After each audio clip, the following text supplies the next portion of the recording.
Hi, I am Liz. And I'm River, and you're listening to The Book Fairies. I like how you said it. You're like, the Book Fairies. Fairies. It's always a gamble to see if we actually match it up. I think like with Zencastr, because it's online, it's different than like using Discord or something. Like, I think it actually does do it at the same time. And now you spilled all the tea, which program we are using. Oh, yeah. Whoops. No, I can edit that out. No? Why do you need to edit that out? And for all the technical people out there, they know what we are using. And I use Audacity. Yeah. Woo! Get all the information out there. Yeah, I feel like we both use different things just depending on like our comfort zone, but Zencastr seems to be like the easiest way for us to record. Yeah, I feel like that as well. Never mind that. Sorry. Dat was echt zo random. Laat maar zitten. Laat maar zitten. You're so cute. Het is zo grappig als je Nederlands praat. Voor mij is het gewoon moeilijk. Ik vind het niet grappig, gewoon van... Ik vind jouw accent zo grappig. Jij bent zo erg leuk en mooi en geweldig. Ik hou van jou. No. Nee. Like, compliments. No. Exactly. All right. So, you were telling me about a book that you received. Oh, yeah. Intro time. I received. Oh, sorry that you bought. Sorry. Whoops. Oh, yeah, because I also got my order in today. So I was like, wait, did I tell you about that? Wait, what order did you... Okay, all right. All the things that we talked about. So many books, so many things. Go. Okay, I got 2 books in today, which is The Sundown Motel, which I'm like halfway. So, and I'm really enjoying it. So I was like, okay, I gotta need to get a physical copy of this. Isn't that so crazy? Like sometimes like you're reading something and like ebooks are fine or whatever, but having the physical copy of a book is like otherworldly. Yeah, it's so different. And when I was looking through it, I was like, wow. I was sort of speechless. Oh, I love because that. It was just like the format is different and you actually see what the author what it is supposed to look like, the title and stuff. And so just how it looks is very different in books than in ebooks. Yeah, I agree. Yeah. And then the other one that I got is Everyone's an Alien When You're an Alien Too, which I heard like so many good reviews on. What is that about? Is it about aliens? Yeah, it's about an alien trying to figure out the world and understand humans.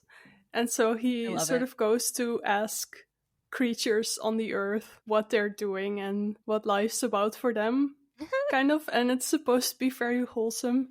So I'm very excited to read that one. That sounds really cute. If you like it, I'll read it. Yeah, and for some people, how do you say it when you get back to it, to feel cozy? It's a comfort book for them. So yeah. I love comfort books. Yeah, exactly. And I have the feeling that it might be for me as well, because I read the first couple pages because I couldn't help myself. And it was already so cute. I should send you like a little flip through of it so you could see.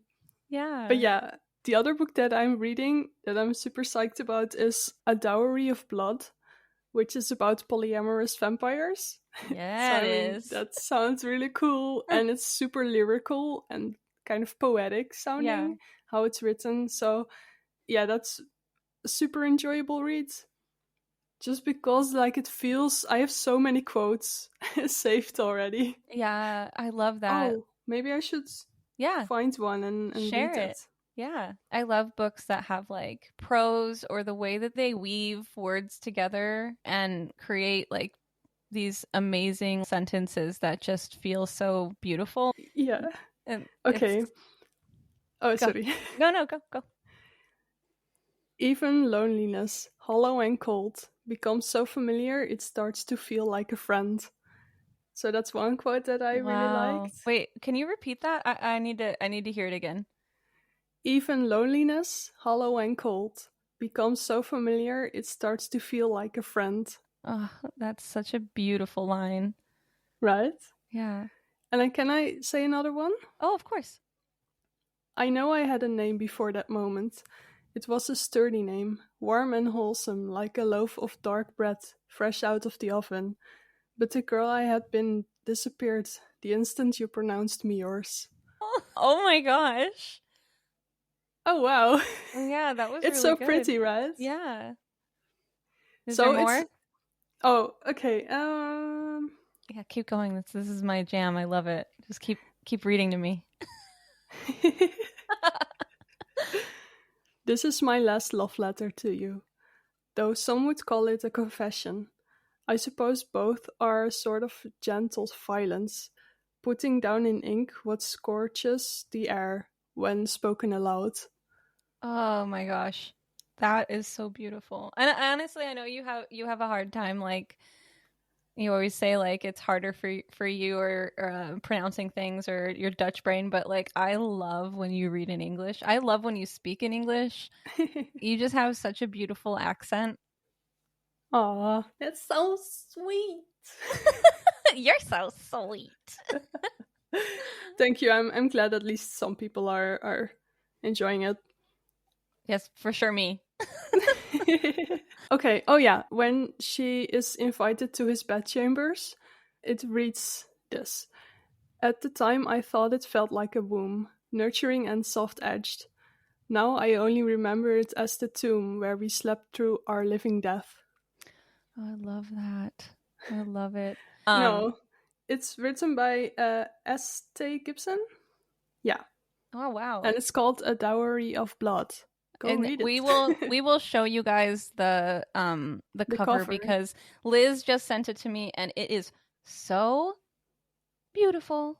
Like it's stunning. It's stunning, yeah. Like the artwork, whoever did it, so beautiful. Imagine a gothic cover of a book with kind of calligraphy vibes, but not.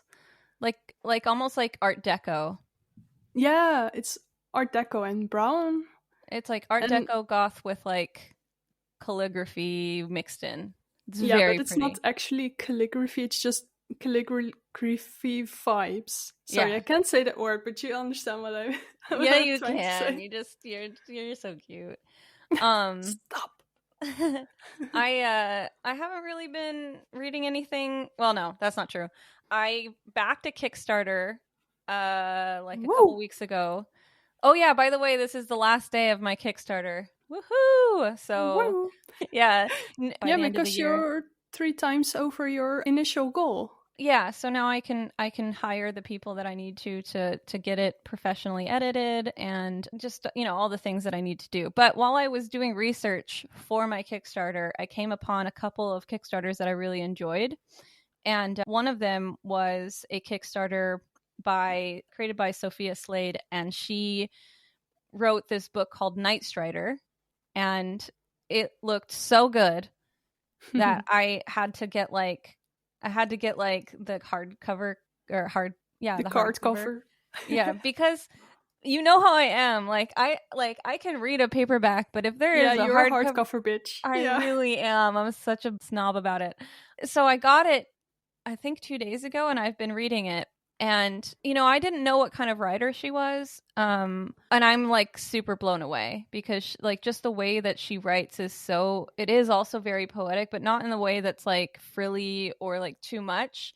Mm-hmm. It's in the way of like, how the fuck did you like put that and that together? Like there's this line. I'm just going to give you a brief little understanding of what it is. So it's about 2 different worlds. It's like our world, the waking world, and then the dream world, which is called the Reverie. And it follows 4 different characters. There is a nightmare character. Isn't that the nightmare assassin? I think I saw something. Yeah. It's okay. It's like she's a nightmare assassin. That's exactly what she is. And she's super badass. That character's name is Ren. And she's the bisexual one that I was talking to you about. Okay. And then there's one with the best up. Yeah. And then there's this prince character. His name is Kane, and he's kind of my favorite right now. He's like such a mood. But like the first chapter with him is like he wakes up from like drinking too much because he's about to get married, but he doesn't really want to because it's like an arranged marriage. So like he like drank himself to sleep the night before he was supposed to like meet his wife or whatever, or his betrothed. And there's a line where it's like, the memories came slinking back to him like scolded hounds. Oh.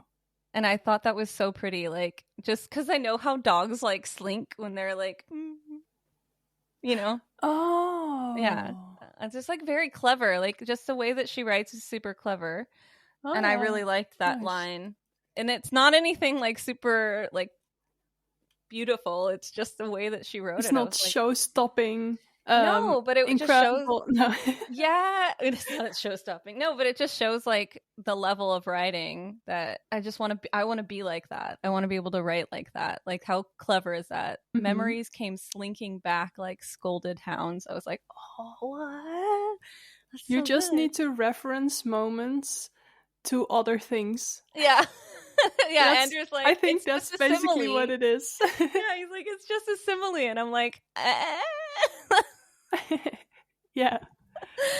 Anyways, so yeah, that's what I'm reading right now. That's what I'm reading, and I'm really enjoying it. Cool.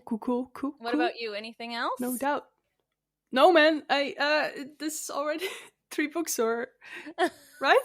Yeah, I think that's enough. But I know how you are. You like read one book and then another, and the problem with me is I always pick up books that are too long. Like, oh yeah, or series books. I can't with long books, so that's why it may seem like I read a lot. And I also always read multiple books at the same time, so I still jump from one to the other. So yeah, I do that too. Yeah. Like unless I'm really into a book. So like right now, Night Strider is like the only thing on my mind. But I'll finish it in like 2 days. I'm just trying to take my time with it. But I know like once I sit are you down, far along already? Yeah. I'm already like halfway through. Oh wow. Yeah, like look at you go. I know. I couldn't sleep last night. And so I just like spent almost all night like reading the book. Yeah. Nice. Yeah. At least that's a good thing about not being able to sleep. Yeah, exactly. I know we didn't say it, but we actually do have like a topic for today's episode. Yeah, we do. Wow. Surprise. Usually we don't, but today we do. Yeah, and then we don't talk about it. We actually wanted to talk about starting to write a book. Not how to, because we are not professionals in any way. But just like talking about the process and what you can do to start. How we do it, I suppose. Yeah. I think like the reason why this was something that I thought would be a good idea is because, while I haven't quite published the book yet, I'm pretty close to it. And a lot of people think that writing a book is this like incredibly impossible long journey. It can be, depending on how long you want to be writing for, how long your book is. But writing a book is just about starting. Like, really, that's what it is. It's just like you start and you have to have the motivation to start. A lot of people start it and then they stop. And then they just don't, they just don't follow through. Yeah, you also need to have motivation to actually continue. Yeah. Which, that's sometimes that's far to find for me. Yeah. I think it comes and goes, right? Like, I feel like there's waves, and like that's normal. That's totally fine. And you're so far along in your book, I for sure know you're going to finish it. Well, I wouldn't say that, but I mean, how many? I think I have like 70 pages. But that's okay. But that's we talked about that last time. Like you're basically like skeleton drafting. So you have a skeleton. Yeah, but then if you have a skeleton draft, you are not far along at all, right? No, not to discourage anyone, but no. That's the whole point. Like you can have a messy, short draft as long as all the ideas are there, and you know what's happening in the beginning, the middle, and the end. If you got that down, then you have your book, right? You have your book. Now comes the self-edits. And the self-editing is when things start to get, you go through and you put more detail in, right? And then you do your third draft. And your third draft is when you actually get to go in and like make things really sing. That's when you get to put in all your similes and like pretty prose. I'm actually already. Yeah. No, it's like you can do that along the way, but I'm just saying like you'll find little moments where you might be able to do that again, or you can add something else. Like that's why, self-edits are super important. I noticed that I am now adding more moments where I sort of explain a little bit about something. Like I just added that they are sitting in Susie's living room, and she has this roommate, and so they have this common living room, and they're sitting on these couches that her roommate found on the street. So I have this little story about how she found it on the street and how they cleaned it and all that stuff. So it's just like adding a little bit of like that character development or like the relationship between the two. Background, I suppose. Yeah, no, that is exactly what it is. So I was talking to a new friend I made, a new writing friend, and she like asked me, she's like, how do you even start? Because, there's so much that you have to take into consideration with a book, right? And there's so many things, like so many rules that people like put out there. Man. If you want to be discouraged, go onto Instagram and look at all the posts on what you have and can't do. Yeah, exactly. It's the fastest way to run away from your document. Yeah, exactly. Like, and I feel like some of it's really helpful, but some of it does not help beginners at all. No. Like I thought when I first started writing that you had to everything had to be perfect. Like you start your first line and it's the most epic line ever, and it just like makes everybody want to read your book, and it has to be perfect, it has to be pristine, it has to be gripping, it has to say everything, it's a promise to your readers, it's all of these things, right? Meanwhile, now your beginning has already changed like 3 times. Yeah. Right? Yeah. And I don't even know if it's gonna be the one. Like every single time I go back, I'm like, could it be stronger? Could it be stronger? And I think that's because there's so much pressure put on a writer to grip the reader right away. And to be honest with you, most readers don't really get into a story until like the 3rd chapter. Yeah. You know what I mean? They don't really get like really invested until after. I mean, you have to get a feeling of what story you're reading. I mean, you have the premise, but that doesn't say much. Yeah. So you kind of have to start getting a feel of what the story is about. Mm-hmm. Yeah. No, sorry, that's exactly. You go now because that didn't make sense. No, that made perfect sense to me. Okay. You can have a really strong sentence, but without any context, what does it even mean? Like you can have like the coolest first sentence, but if it doesn't match up with like what you're writing about, like does it even matter? You know? Yeah. Like, I don't know if I'm describing that correctly, but no. Sorry, I feel like you are. Yeah. I don't know. That's just my personal perspective. So your 2 cents. My 2 cents, guys, and take it with a grain of salt because I'm basically canceled already. So another topic for another day. Anyways, so when you're first starting, again, like there's a lot of things when you start your first chapter. And I feel like the best way to start is to just have a page where you just brain dump.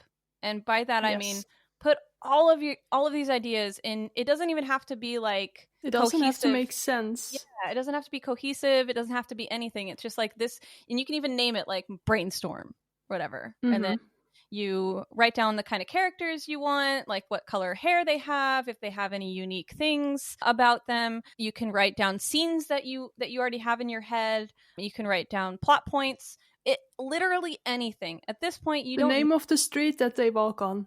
Yeah. Little shit like that. It will help you tremendously at the end. Right, exactly. Like for example, like along the way, sorry. Yeah, no. You're right. When I first started, like one of my main themes was I wanted to have color be a really big part of it. So I like reference a lot of different colors, or like for example, like my main character before she changed, her main color was like magenta, reds, like very like maroons and that kind of thing. Now with my new character, she has green hair. Hi, Liz. Whoa! So, green hair, supremacy.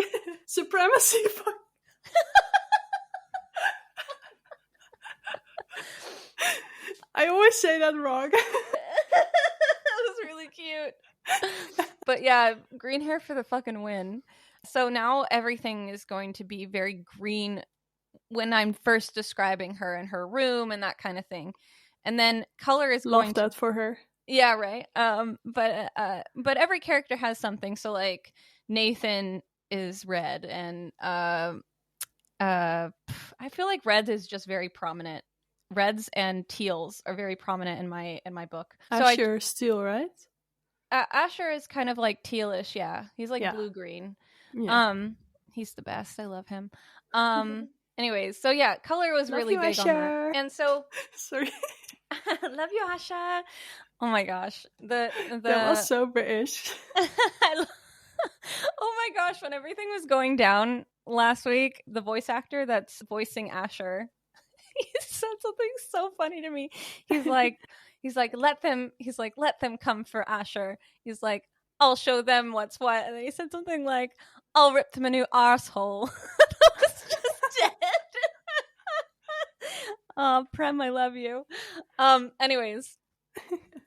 So yeah, basically that's the first thing I would suggest doing, is just brain dumping everything onto a page and not worrying about what the first sentence is going to be, because as you move along, you know, even after you finish the book, you might find that there's a sentence or a situation that would be best fit for that first sentence that could be really strong. You might not just know it yet, you know, because you're going to learn about your story, you're going to learn about your characters as you move along in the process of writing. And so putting that much pressure on yourself in the very beginning is so daunting that it's going to stop you. It's like that perfectionism panic.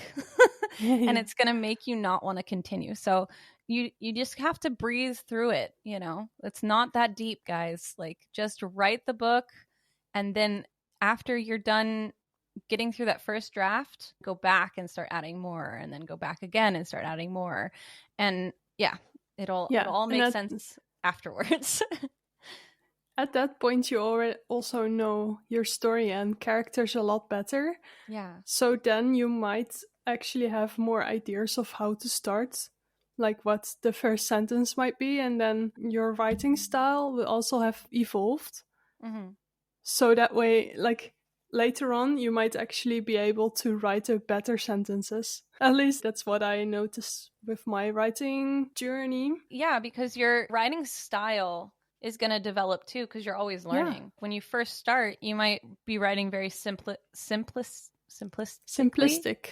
Yeah. And then by the end of it, you'll have more knowledge of like where you can like fluff things up. Yeah, and you might ditch the scene completely later on, because then it might not feel right anymore, and then it would be a shame if you have put so much work into a scene that you actually dump. Yeah, I'm definitely in that mode right now. While I'm editing, there are some scenes that I'm completely changing and dumping. Yeah. So Liz made like a little thing for us. It's no, but it's good. This is perfect. It's the best document ever. It's so bloody helpful. You're so cute. Sorry, British people. They're like these two. Just go home. They've probably already unsubscribed by now with how many times we've been channeling that shitty accent. British is an amazing accent, but my British accent is shit. Just to clarify that. Yeah, but I feel like I always go into like British mode when I'm feeling myself. I'm like, ooh, I don't know why. Like, I'm maybe feeling posh. Yeah, that's the word that came to mind. I was like, I'm so posh. Yeah. Okay, so do you want to kind of go through your list and kind of like explain what you mean by certain things, or just what you're doing with your book, for example? Okay, let me do that first thing that you said. Okay, so I put down, make a document, start drafting. So like, just kind of make a new document and just start writing. It's basically what you were saying, like brain dump. Write shit that comes to mind and just write. Don't worry about how it looks, and if it reads shit, that doesn't matter. Yeah, don't worry about typos. Like, exactly. Just let those creative juices flow. It's difficult. And that's also my second point. Like, write your story and don't edit along the way, which is actually something that I got from you. Yeah. I had to learn that because I listen to so many podcasts and I talk to so many different writers, and it is so hard to write a first and second chapter without going, oh, these have to be perfect. Oh, but like you said, if you spend too much time on something that you're going to end up scrapping anyways, it's not going to matter how much time and effort you put into that scene. You just need to get from the beginning to the end so you know how it's going to play out and what needs to be there. And as you edit, you'll figure it out. Yeah, exactly. You'll know your story so much better. I remember having a hard time in the middle doing shit with Lucille because I didn't know her and I didn't know how she reacts and how she, like, her personality and stuff. I still don't really know that, but I did already add a couple of scenes with her and I feel like they are much better and much more confident about them. Yeah. Than I would have been if I did them at the beginning, like in the first draft. Yeah, so you can just keep things out. I did that. Like, I had a beginning, sort of a middle, and then I had some empty scenes where I was like, okay, something like this has to happen. And then I carried on towards the end. Yeah, it's not that deep. Don't make it too difficult for yourself. It's okay not to have all the answers right away in your story. Like, yeah. Like, that's why brain dumping and outlines are really good because, I mean, you don't necessarily have to have an outline, but I feel like skeleton drafting is basically an outline. It's like a more intense version of an outline. So if you have something to kind of go off of when you go back to edit, like, things will start to be more polished, and then you can really like look and see where you need to edit. Yeah. You'll slowly add to your document. Oh, I love that you have... Okay, sorry. I'm getting ahead of myself. What's the third one? Oh, no, that's basically the same as the second one. So we can skip that. Okay. So I really love that you have here, number 4 is use a notebook or website like Milanote to collect your ideas, characters, locations, aka all of your research so you can get back to your ideas easily. This is such a key thing when it comes to writing because Milanote, you can have a free version of it and it's basically like a visual aid. It can also just be like writing and stuff, but you can easily add pictures. Yeah. Where you can have pictures, notes, everything. Another amazing website to use is Artbreeder. And the reason why I would suggest using Artbreeder is because you can craft your characters, your locations. So and it reads Artbreeder, not Art Reader. Yeah, it's Artbreeder. Yeah. So the cool thing about this website is that you can look through and you can find a character, like a picture of a character that sort of looks is that the one where you can fine-tune faces? Yeah, exactly. And locations too. So like it's not just people, it's also like backgrounds and such. So just to give you a vague idea of what your characters will look like. It does require a little bit of finesse. What? Oh, that was a very, very happy yep. Yeah, guys. Yeah. Artbreeder, woohoo!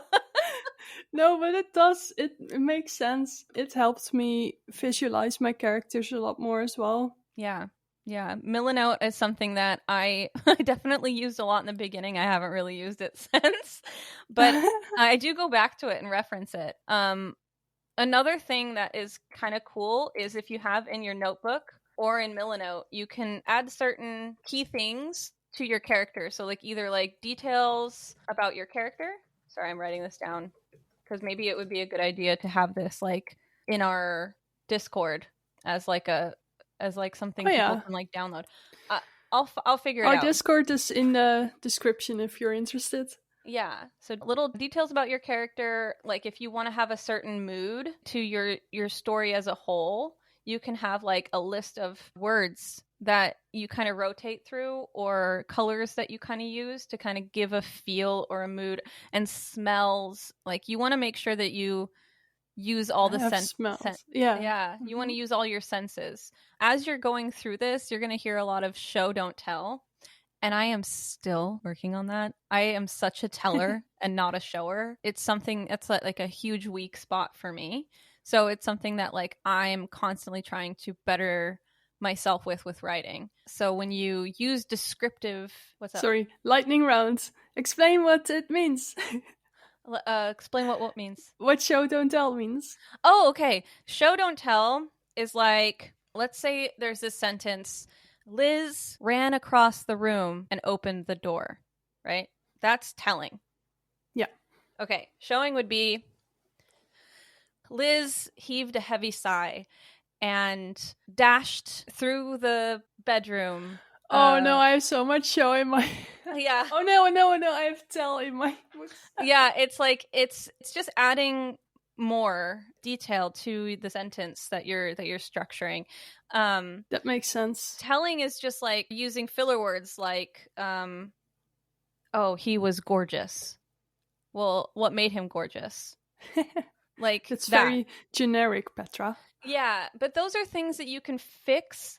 Like, that's not stuff that you need to worry about in the beginning. Those are like after your first draft, after your second draft, you're going through and you're adding more show, don't tell.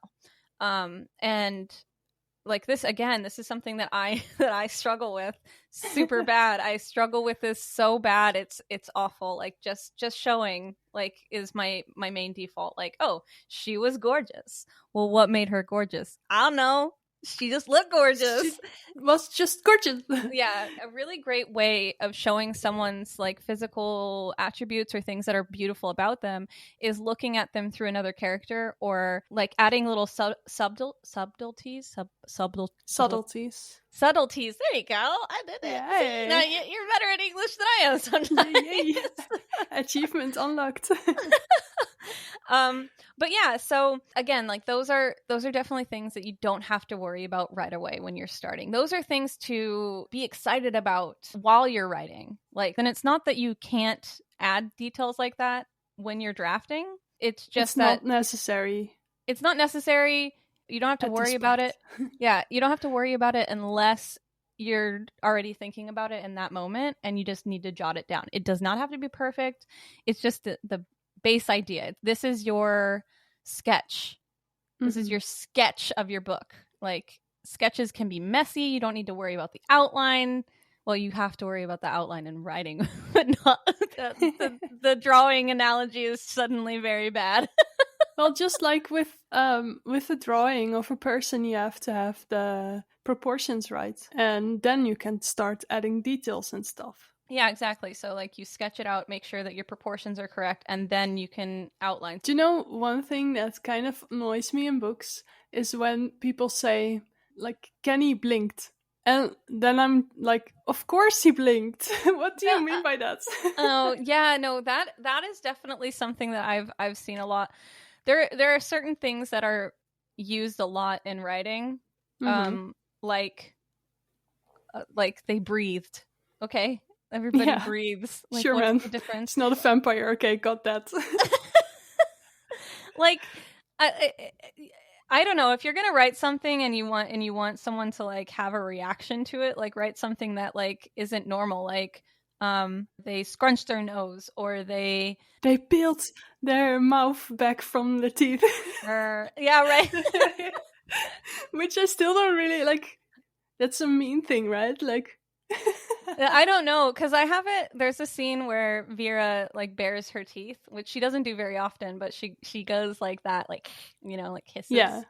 Like a vampire thing. Yeah, like a dog would. But like peeling your lips back from your teeth sounds so gross. Yeah, it does. So weird. I suppose we can elaborate further on another episode, like go into detail on a certain part of writing. Yeah, like maybe we can do one where like how you can use Artbreeder to create the character, or I mean, like maybe we can have like a little mini tutorial on YouTube or something.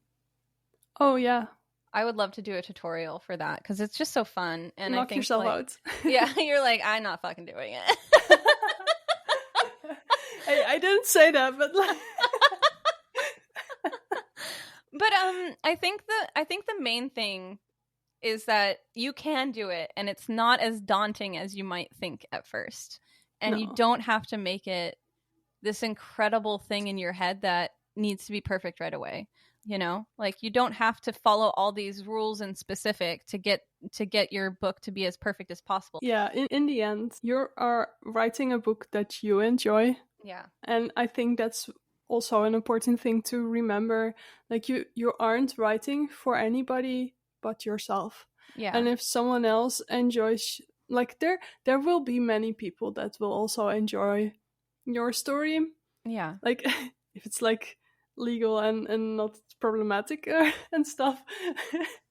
Because there is a line, there's actually a line, but yeah, write for yourself first and foremost, and then think about if it works. Yeah, I feel like if you start writing out of just wanting to like make money, then that's gonna be hard.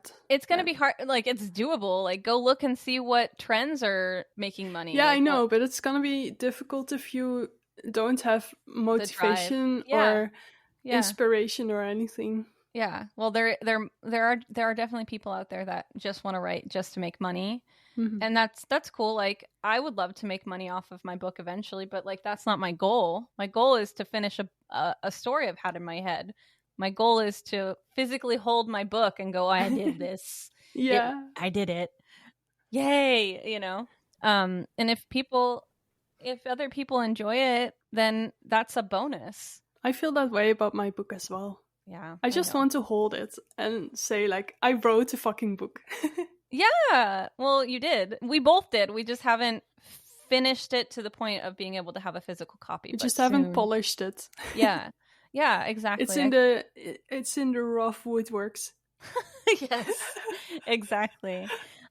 So to round it off, we're going to go through the steps again.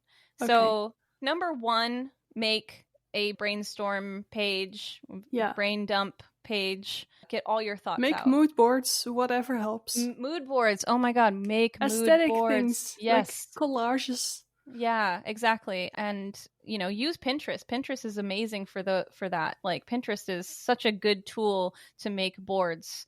Yeah, you want to use those elements first just to get a feel. You just distressed this. Yeah. I was thinking about it. I was like, wait, isn't that the purpose of Pinterest? And then after that, you can make a document and start drafting. But again, like, if you're doing a skeleton draft and if you don't have an outline, that's okay. Outlines do help, but you don't need one necessarily. If you want to just start doing a skeleton draft, it's basically glorified outline. And if you don't know what skeleton draft is, you can go back to our previous episodes where River explains it. Yeah, thank you. You're welcome. And then, as Liz was saying, just write your story from beginning to end and try not to edit. It would be perfect if you don't edit at all, because then you'll just get through it because you don't know whether or not those scenes are actually going to be in it in the end. Yeah. And it doesn't have to be long at all. Yeah. Another thing I think people kind of get caught up in is like word count, like how many words they have or how many pages. And like, if that's important to you, that's fine. But I'm going to tell you right now, a reader is not going to care if your story is 200 pages versus 400 pages. They just want the story to make sense for them to fall in love with the characters and to have resolve at the end. Like, it doesn't matter how long your book is. There's books with 80 pages. Yeah, exactly. There's no rule. I know that when you look up, like, how long should a fantasy novel be, and you get like 80k words or something, like, that's awesome. If you want to do that, that's fine if it makes sense for your book. But if it doesn't, don't like feel like you can't write that story or that you can't publish that book, because it'll still fall into some kind of genre. And I guarantee you more people are willing to read a short story versus a long story. And that's just what I've noticed. Me included. Yeah. And then, again, use a notebook or a website like Millinote. We will have a document that you can download, that you can reference, and I'll have a link to the document that you can use. I also have other documents where you can use it to kind of flesh out your characters, to kind of help with like creating a background and whatnot. So those are things that we will link in the show notes. Yes, we will. All right, guys. Thank you for listening. Yeah, thank you guys so much for listening. Hopefully this made sense. Hopefully we were a little bit helpful with like starting your journey. Yeah, I hope so too. And if you need motivation and help, again, we have a Discord that is dedicated to buddy reads and a lot of other writing. We have writing challenges, all kinds of fun stuff. So if you guys want to join, you can just talk about books, talk about writing, post a ask cute selfie. questions, or get. What did you say? I said post a cute selfie. Yeah, you can post selfies. You can post what you are reading. You can join our buddy reads. And this month it's Delilah Green Doesn't Care. Yeah. And I sort of sneakily put in a second book to read as well, which is My Lovely Wife. Because I'm just very excited to read that book again. Yeah. And I felt like people were interested in that as well in the vote. Mm-hmm. So I just added that for the people who want to read that one, either instead of Delilah or maybe alongside or whatever. Yeah. And then we also have like the coffee table for writing and then advice and tips and stuff. And yeah, if you just want someone to read your shit, you can dump it over there as well. Oh, and something that's pretty great as well is that we have sprints. So sprints, in case you've heard of it and you don't know what it is, it's basically just we set a timer to do our work together. So whether that's painting, whether that's outlining, whether that's writing, we'll put like 20 to 30 minutes on the clock, and then that's your time to just work on your work. And then after the 30 minutes, if we can, we try to talk about what we did, and then we'll go into another sprint, or that was your sprint for the day. The whole point is just to be productive with your project. Yeah, and you can do it yourself, you can do it in a group. It doesn't really matter. Yeah, exactly. It's just sort of a tool to help you get stuff done. Yeah, exactly. And it's also just like, I don't know how to say it. It's gezellig. It's cozy and fun. It's cozy and fun. I don't know, there's no word for gezellig. I know, it's so sad. I love the word gezellig. I know. Yeah, it's a Dutch word that just means like when you're in a group with people that you really enjoy and you're having a good time. It's just cozy. It's gezellig. Yeah. Noon. I should make a thing with gezellig and then noon. Oh, I love Noun. that. Noun. And then an explanation of what it is. We should have t-shirts with that. That would be so cute. Oh yeah. And like stickers. Oh, we need to do that. Okay. You have so many ideas. I know. I need to actually get on them. That's the problem. Like I've been so focused on Kickstarter and then just stressing about stuff, but I'm back at it, guys. I'm ready for it. But yeah, thank you guys again so much for listening. We'll see you in the next one. All right. Hopefully. Thanks, guys. Yeah. Thanks, guys. If not, that's cool as well. But we hope you'll have a good day. Subscribe if you like us, please. Subscribe. If you had even the tiniest bit of fun with us, please subscribe, because it really makes a difference. It makes our day, honestly. It does. There's a new subscriber, I yell at you like, we got a new one. I know, especially like comments too. Oh my gosh. We really, really enjoy interacting with people that like actually listen to us. Shout out to Zach. We love you so much, buddy. Yeah, we do. You're awesome. Zach backed me on my Kickstarter. Oh, wow. Amazing. I know. I was like, what? It made my day. But anyways, we really do appreciate people that take the time to listen to us. It helps motivate us to keep going. So thank you for that. And again, if you guys want to find us, we have Twitter. We have a Twitter, Instagram, and we have a YouTube and Spotify. Those links are all in the description below if you would like to check that out. Get on it. Maybe I should just embrace more of the Dutch accent. Yeah, no, I love it. Some people have such a Dutch accent. It's so funny. I know. Yours isn't like, you don't sound like a typical Dutch person.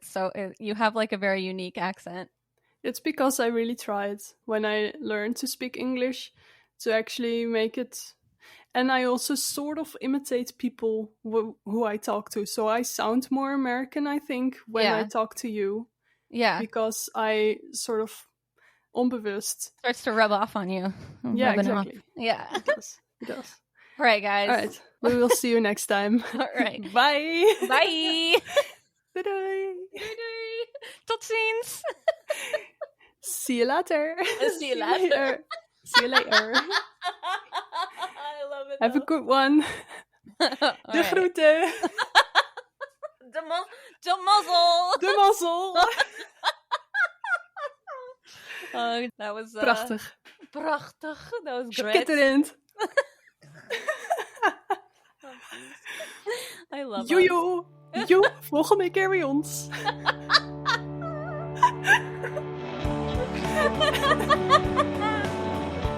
Are you okay? No. Are you okay? Are you okay? Annie, are you okay? Are you okay, Annie? Okay. Alright, that's enough for today.